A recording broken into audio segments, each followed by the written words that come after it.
आप देख रहे हैं रोशन पाकिस्तान न्यूज। कश्मीर पर जारियत जुल्म जबर का एक और साल मुकम्मल होने पर पाकिस्तान भर की तरह ठट्टा में भी योम सयाह मनाया गया और इंडिया का मकरूह चेहरा और उसके जालमाना जबर बर्बरियत के खिलाफ एहतजाज किया गया। ठट्टा मकली धाबेजी में मुख्तलिफ स्कूल, सरकारी दफातर और सिविल सोसाइटी ने एहतजाजी मुजाहरे किए।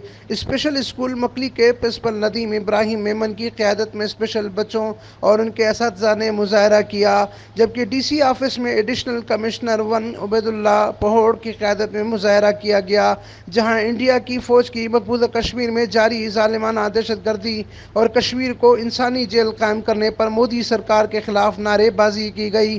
दूसरी जानब मकली गवर्नमेंट हाई स्कूल के तलबा, असातिज़ा और स्टाफ ने बड़ी तादाद में निकल कर नेशनल हाईवे पर एहतजाजी धरना दिया।